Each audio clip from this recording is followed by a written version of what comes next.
Estava meditando sobre a conversa de Jesus com a mulher do poço, né, de Sicar, a samaritana, e tem alguns aspectos bem interessantes ali. Acho que o primeiro é que, assim, ela foi naquele poço, meio-dia, por conta da situação de pecado dela, né, e ela foi tirar água, e ela tinha uma necessidade, ela tinha, na verdade, duas necessidades, uma visível, uma óbvia, que era a água do poço, né, e ela foi com o seu cântaro buscar. E outra que era a necessidade da sua alma, o vazio da sua alma, as coisas dando errado há muito tempo na sua vida, tudo de cabeça para baixo, e ela vivia uma experiência religiosa, porém não tinha uma experiência real com Deus. Essa era a maior de todas as necessidades. E a solução, ela estava ali diante dela. E é engraçado porque a solução dos dois problemas, a solução da água material era o poço, a solução, essa ela sabia, né? E a solução da maior sede, do maior problema que ela tinha, que era o problema da alma, né? Que era Jesus. Só que ela não entendia isso. Ela entendia, claro, ali a necessidade física humana, ela focou nisso, e toda a conversa, no início da conversa dela com Jesus é sobre isso, a água do poço. Mas a maior necessidade dela, realmente, ela não tinha identificado, ela não entendia. Estava diante dela. Agora, eu acho lindo como o Senhor, a forma que o Senhor vai trabalhando no coração e na vida dessa senhora, dessa mulher, ali o resgate, né? Ele vai derrubando as barreiras dela. E eram muitas barreiras. E nós vemos que ele vai mudando a mentalidade dela, porque era isso, era um problema sério de entendimento, de mentalidade, acerca de tudo. E ele vai desconstruindo as resistências. Eu estava pensando que isso não é muito diferente com o que o Senhor faz conosco. Mesmo, alguém pode dizer, mas ela era uma samaritana, eu cresci na igreja, eu conheço o Senhor, eu li a Bíblia. Isso não quer dizer nada. Não quer dizer nada. O samaritano é aquele que ele era do povo de Israel, mas ele era, vamos dizer assim, ele era marginalizado por conta da influência, né, que os samaritanos tinham de outras nações. Resumindo, samaritanos somos nós, é eu, é você, nós somos gentios, nós não somos judeus, né? Como o samaritano também era considerado gentio. O samaritano ali representa, de fato, a igreja gentílica, aquela mulher samaritana, que foi resgatada. Agora, o que eu quero trazer é o seguinte, ela tinha todas as limitações, e a limitação dela era, como sendo tu, homem e judeu, me pede de beber água. Problema sério, um homem falar com uma mulher sozinho. Outro problema sério, um judeu falar com o samaritano. Outro problema sério, ela olha para ele e fala, tu não tem com que tirar a água.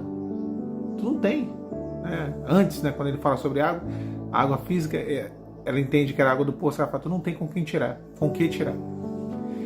E nós, às vezes, colocamos Jesus nessa mesma condição. Como se o Senhor não tivesse poder. Porque é muito bonito o discurso ele é belo, né? Senhor, eu creio, a gente ora, né, aquela voz bonita, Senhor, eu creio no teu poder, eu creio, mas será que as nossas atitudes, elas dizem a mesma coisa que a nossa oração, que o nosso discurso? Ou será que nas nossas atitudes, a gente diz para o céu, a gente diz para o Senhor, Senhor, tu não tens com que tirar, o Senhor não consegue dar jeito, o Senhor não vai conseguir mudar, eu estou agindo dessa forma porque o Senhor não está fazendo. Eu estou agindo dessa forma porque o teu tempo nunca chega. Eu estou agindo desse jeito porque a tua promessa nunca se cumpre.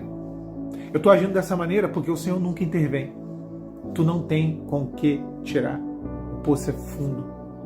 Ou seja, além de não ter os meios, a situação é difícil. O poço é fundo. Então essa mulher, ela tinha muitas resistências, sabe? Acerca disso. Acerca de Jesus, acerca daquela conversa. Só que o Senhor, ele dá para ela uma demonstração do poder dele, uma pequena demonstração, e a conversa começa a mudar quando ele fala sobre os maridos que ela teve, o que ela tinha agora, o homem que ela tinha não era dela, e ela vira para ele, mesmo assim ela não entende, ela fala, vejo que és profeta. E Jesus não era só um profeta, ele também era profeta, mas ele era o Messias, o Filho de Deus.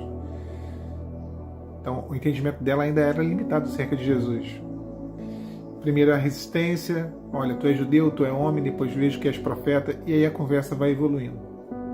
E ela fala, olha, nossos pais adoraram o Senhor nesse monte, e Jesus fala, a hora vem, agora é, em que os verdadeiros adoradores adorarão o Pai em espírito e em verdade. E ela ainda incrédula, ela fala, olha, o Cristo virá e Ele nos ensinará todas as coisas. E aí Jesus fala, sou eu que falo contigo. Sou eu. Nesse momento ele se dá a conhecer. Nesse momento ele se revela. E eu acho que o Senhor está desconstruindo alguns entendimentos errados que você tem acerca do Evangelho, acerca daquilo que é o reino, sabe? O reino. Eu não estou falando de religião, não estou falando de igreja, estou falando do reino dele que é eterno, das coisas dele que são eternais. Então ele tá reconstruindo um entendimento, trazendo um entendimento, na verdade, que vai te levar a essa experiência. Sou eu quem falo contigo, de quem verdadeiramente é Jesus. Porque, olha, eu ouso dizer, a maioria dos cristãos não conhecem Jesus da forma verdadeira que ele é, da forma correta de quem é Jesus. Não conhece. Eu digo isso com a maior tranquilidade. Esse Jesus que se revela, esse Jesus que se revela ao homem, que ele fala, sou eu quem falo contigo. Quando ele se revela àquela mulher, tudo muda. Esse Jesus, quando ele se revela,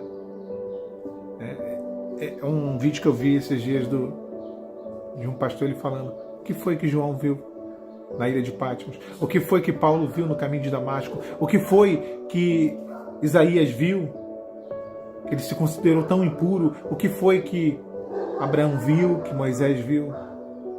Essa experiência que transforma cenários, é essa experiência que nos leva a uma outra experiência, a um novo momento, a um novo entendimento daquilo que é o Senhor, de quem é o Senhor, na verdade.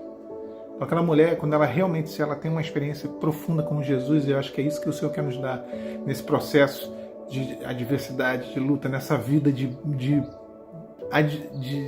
dificuldade. Eu digo que é uma vida de paracetamol, né? Uma vida de paracetamol, que é uma vida, um tabernáculo nosso, que é esse corpo, e essa vida de lutas e angústias e profundas decepções e tristezas. Deus quer se revelar para você. O projeto da salvação, o projeto do reino, daquilo que é eterno, aquilo que vai muito além da nossa compreensão, da sua compreensão. Muito mais do que pedimos ou pensamos. E aí, quando ela tem esse encontro verdadeiro, ela larga o seu cântaro e ela vai até a cidade anunciar. Eu tenho visto aquele que me tem mostrado, revelado todas as coisas. Não é ele o Cristo? Ela entende realmente que não se tratava de água, que não se tratava de poço, que não se tratava de trabalho, que não se tratava de relacionamentos, que não se tratava de saúde, que não se tratava de dinheiro, de nada disso. Sempre será quem beber da água que eu lhe der, se fará nele uma fonte que salta para a vida eterna. Vida eterna. Sempre será o assunto. Eu sei que você tem um monte de pedidos aí, eu também tenho. Eu sempre digo isso, né? Dos carrinhos da Shopee do céu. Mas cuidado para não perder a tua salvação, nossa coroa. Porque o que mais importa nessa vida não está nessa vida, está no porvir. Porque o que mais tem valor, o nosso grande prêmio, não está nesse mundo, não é dessa terra, está na eternidade. Que Deus abençoe os irmãos. Pai, Senhor.